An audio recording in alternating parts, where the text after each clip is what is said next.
Good morning. Today is day 3. We have an at-sea day today, so we have the whole day to give a ship tour and find out what's going on the ship.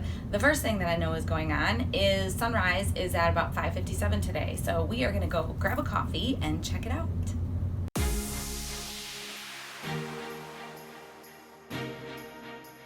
The coffee shop is located right across from guest services and the Atrium area, which is pretty standard on Norwegian ships. Unlike some of the newer or remodeled ships, there is not a Starbucks on board. So if part of your daily routine includes a bold shot of espresso or a mocha frappuccino, you will have to get it at their own coffee shop. I have to admit, I was a little disappointed to find out the coffee shop doesn't open until 6:30 a.m., a bit late for early risers like myself. Since the coffee isn't ready, let's take a quick tour of our stateroom. We were on deck 9 in room 9124. This is the first time we tried an inside room, and to be honest, we probably wouldn't do it again. Aside from the room being smaller than most, we really miss seeing the sunshine and ocean water, regardless of how little time we spent in our stateroom.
Bistro is one of the specialty restaurants on board.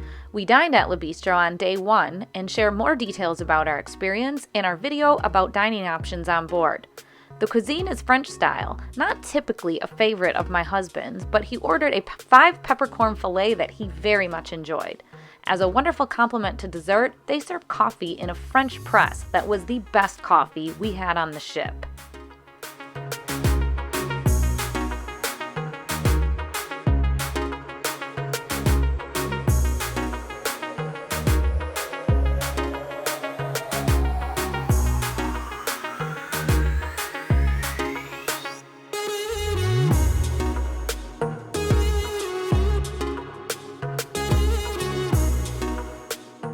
Taste is one of the main dining rooms on board that is included with your cruise.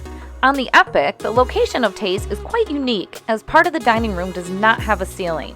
Now initially, we weren't quite sure how we felt about this. However, throughout the duration of our cruise, we were never seated in that part of the dining room. The dark stained glass decor gave it a Midwestern supper club type of vibe. Now even though it's a free dining option, the food at Taste has never disappointed. In a minute, we will take a look at the view from above Taste.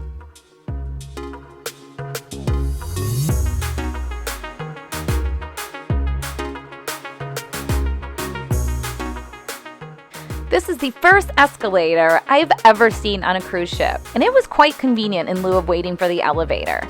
As you know, if you've cruised before, oftentimes the elevators can get quite packed, and this was nice to just hop on and get to the next floor.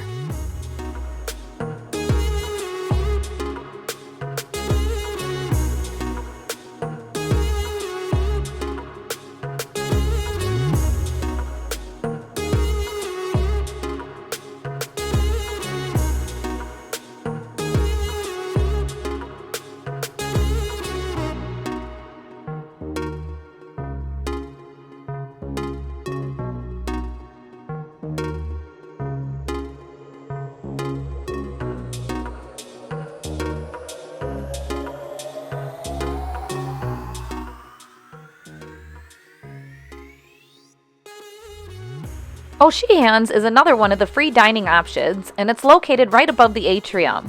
This location is typical of all of the other NCL ships we have been on. You can enjoy a Chicago-style hot dog, a cheeseburger, or even some amazing wings 24 hours a day at O'Sheehan's. Now, this is the only 24-hour restaurant on the ship, and there were times we were quite grateful they were open after midnight, even if it was just to share some cheesecake and an apple pie a la mode. Both were to die for.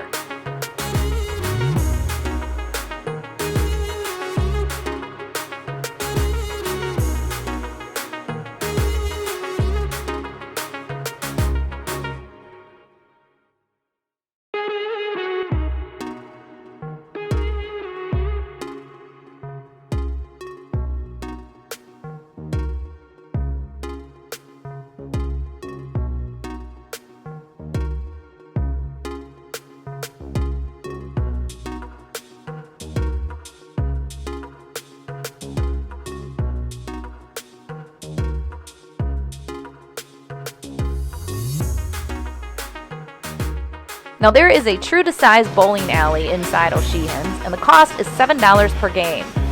Our lane wasn't working particularly well, and this wasn't just due to our lack of bowling skills. However, we have fun anyways, and ironically, the lane next to us seemed to be working just fine, so it was probably just a fluke.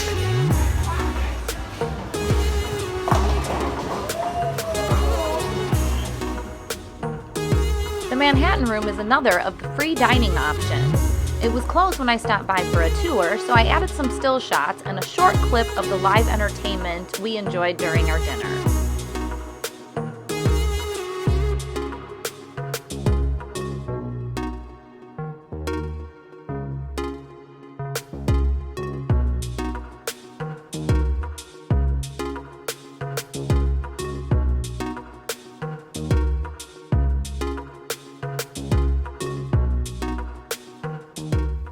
Just prior to the Epic Theater at the very front of the ship on Deck 6 is the entertainment kiosk where you can make your show and tender reservations. We saw Burn the Floor, which was very energetic, featuring several different music genres. If dance isn't your thing, there were other shows to choose from as well, all of which are listed in your Freestyle Daily.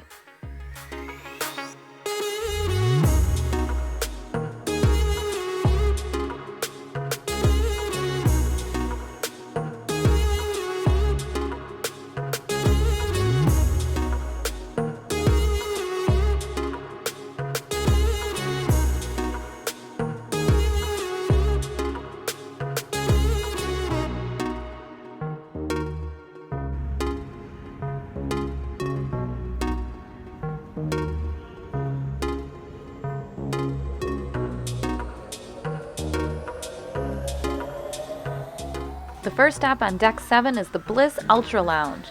If you enjoy karaoke and dancing the night away, Bliss Lounge is a spot you'll definitely want to check out.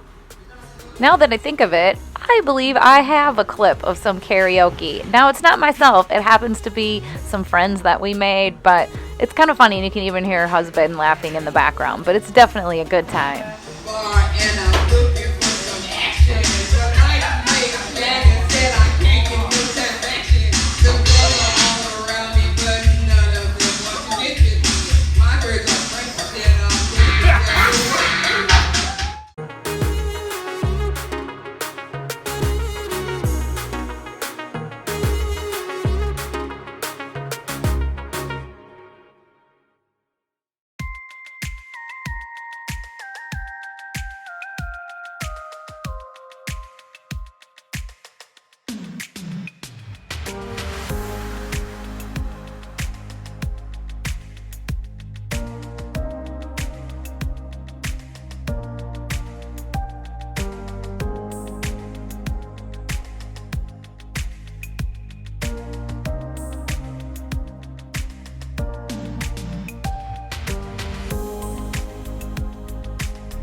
Just past the shops, you will find the Ice Bar.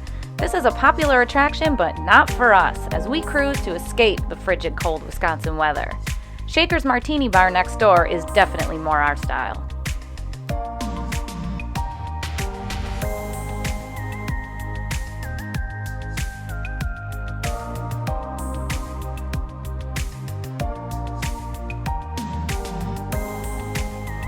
There are 2 Japanese specialty restaurants on board.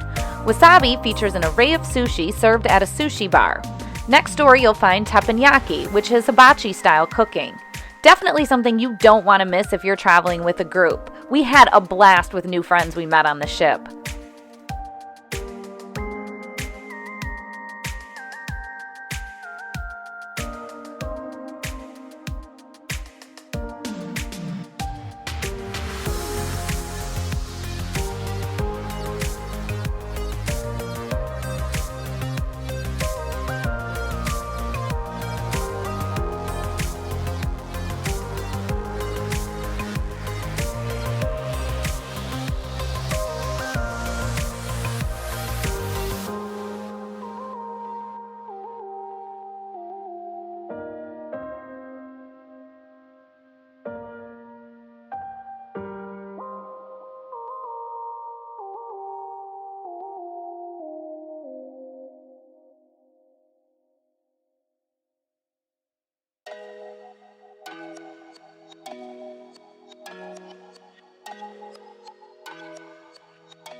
On the very back of Deck 9, you will find 2 more specialty restaurants.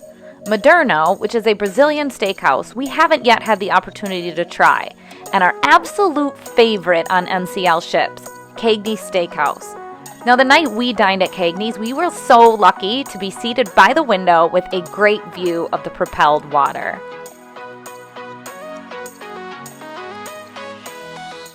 How cool is that view while you're eating?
Spice H2O is an adult-only area to lounge and relax during the day, perhaps with a cocktail from the bar.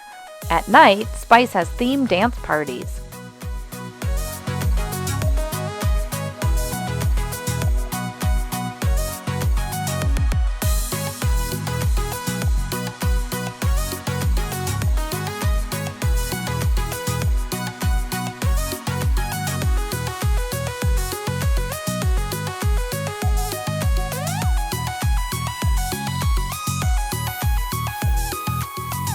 Just down from Spice H2O is the Entourage Teen Club and the Video Arcade.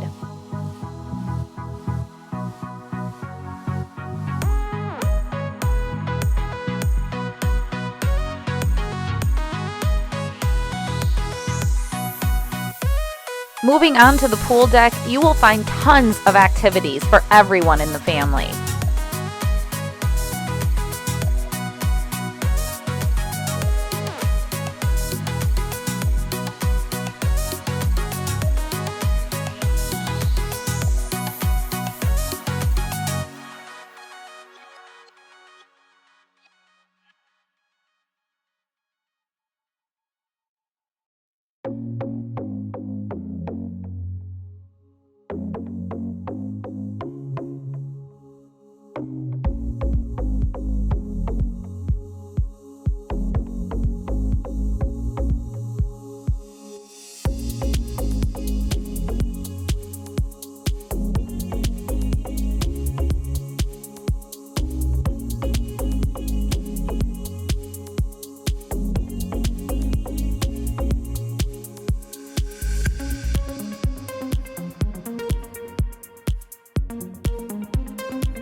The Great Outdoors is a buffet that seemed to always have the best of the indoor buffet on a smaller scale. Everything was always fresh, and we love having the option to eat outdoors. I must mention, they had the most amazing oatmeal raisin cookies. I definitely overindulged on more than one occasion.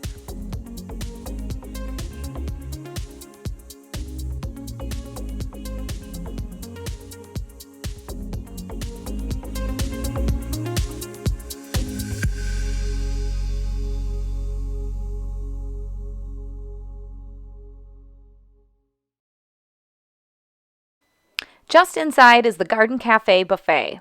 I am aware that Norwegian Cruise Line is known for great food, and I can attest that even their buffet food is excellent. Typically, I don't prefer dining at buffets in general, however, sometimes it's most convenient to grab a quick bite. Looks like it's going to be all kinds of pancakes, sticky buns, of course, scrambled eggs and bacon.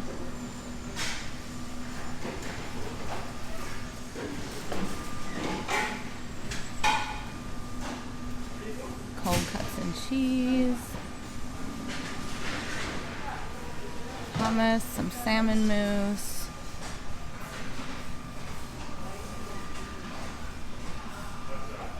oatmeals and grits, cream of wheat, boy, any type of hot cereal you could want.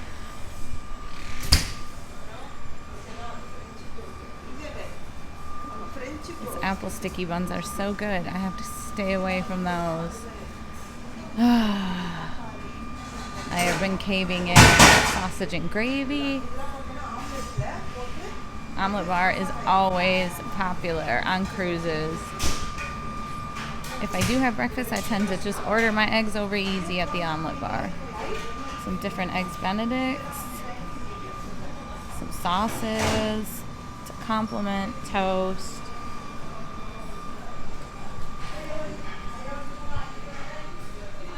And one thing great about this buffet, lots and lots of window seating. So bright.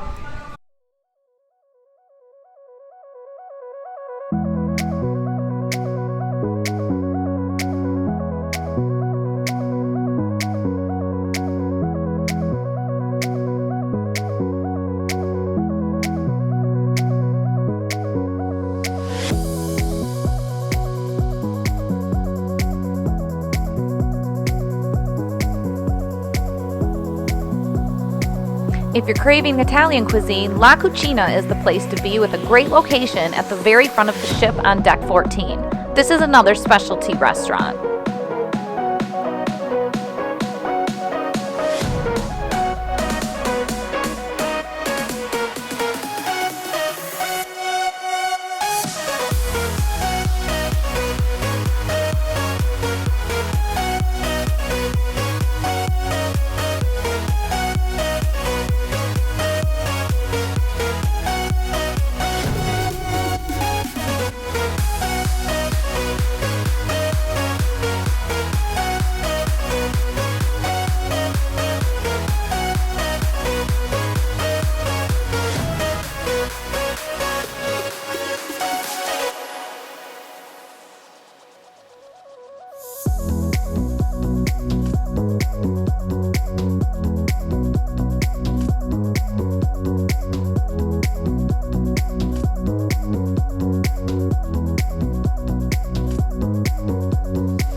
The library, internet cafe, and game room are all located on Deck 5.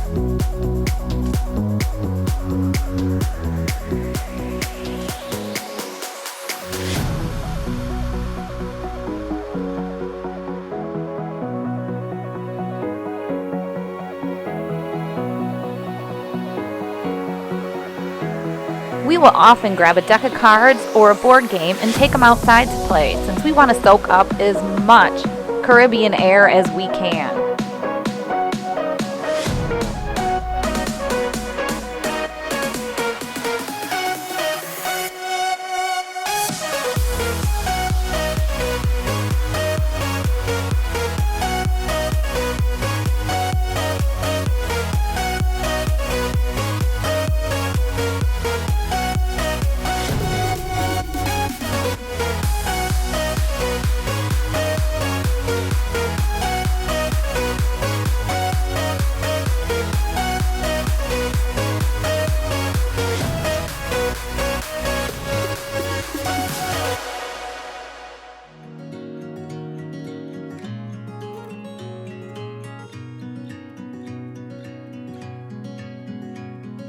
I saved the very best for last. This is our favorite hidden gem. We took a special elevator on the pool deck, but I believe there are other ways of access.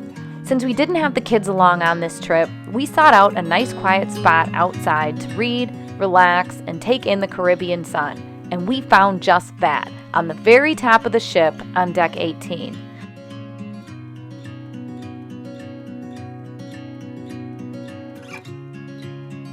Now the Posh Club is located on the same deck, but there is a fee and space is limited, so we were excited when we found a public lounge area on the front of the ship with fantastic views and cushioned loungers. We spent a lot of time up here, but you should know that there aren't any umbrellas and the sun can get intense. It's a great spot to catch an early morning sunrise or a late afternoon sunset as well.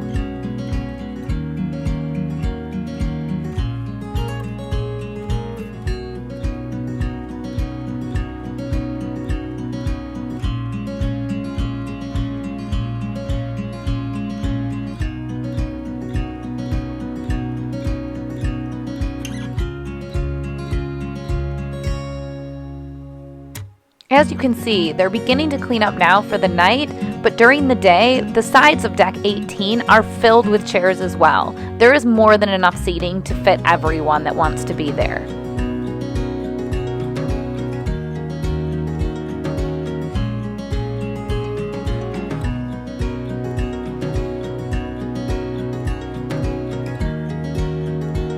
This is the view of the pool deck. Also, our favorite spot to be when we were leaving ports.